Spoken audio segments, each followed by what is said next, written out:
So it's 2:30. Starting route to San Jose Marriott.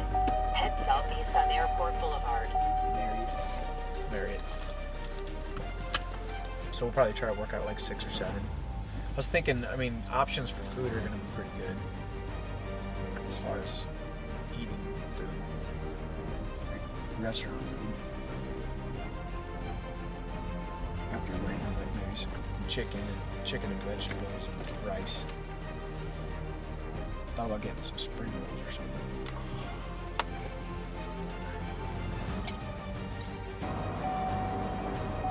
What is so awesome and significant about this next fight is that Benson was champion in the UFC between like 2011, 2012, at the same time when I was champion in Bellator. So you had Benson Henderson. The UFC is the biggest organization at the time, so of course Benson was number 1, but I was ranked number 3, number 5 in the world, and I was the Bellator champion, he was the UFC champion. And I'd get people all the time on Twitter or Instagram or on Facebook or on, or on these message boards and all that kind of stuff, wondering, man, I'd love to see Benson Henderson versus Michael Chandler, because Benson was dominant and I was dominant. We were both two of the dominant guys in the lightweight division, and that was a dream matchup for so many people. And now here we are, it finally gets to happen. Now here we are, just a short time away from me finally getting to step into the cage and prove myself against him. I think it's perfect, actually. That's the timeout chair. So Yeah, that's Chris's spot. yeah, thanks.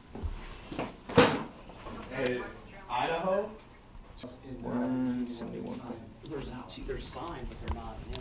He's a salty veteran. He's fought at the highest level. He's been a champion in other organizations. He wants to be champion of Bellator. It's not going to happen. Right now is my time. I'm the best that I've ever been. His best chance of beating me probably would have been 2011, 2012, back when I was green, back when I barely even knew how to fight, and I was a world champion. Just beat Eddie Alvarez, just finished him, choked him out in the 4th round after he took me into the trenches in the 3rd round. I came back from getting beat up bad, wiped the blood off my face, went out there, finished him in the 4th round, and then arguably beat him in the 2nd fight. I was green. I was still very, very green back then in 2011, 2012. That was Benson Henderson's best chance of beating me. Now, as a mature, stable, excited, pumped up, technical 30-year-old, there's no way in this world that Benson Henderson steps into that cage on November 19th and even comes close to beating me. He's going to try to run. He's going to try to evade. He's going to try to prolong his fight that night as long as possible. But it's going to come to an end, and it's going to come to an end violently, and I'm going to get a finish. What floor is Benson on? 18th? 20th? He'll hear me. He'll hear me crack the pads on the 20th.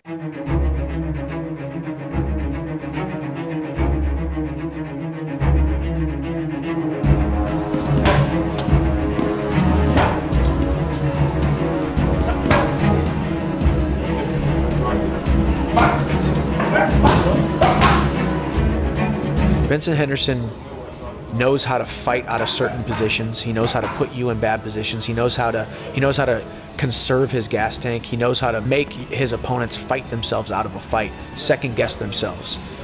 That's not going to happen. On fight night, I'm going to show up. I'm going to put pressure on him. I'm going to put my hands on him. And I'm going to be able to exploit some of his weaknesses that are glaring, his weaknesses that have shown in his last couple fights. And I feel like his striking is pedestrian. His grappling is not threatening. And really the only hope that he could possibly have of winning this fight is kind of trying to barely eke out a 25-minute split decision. And I'm going to make sure this fight does not go to the judges.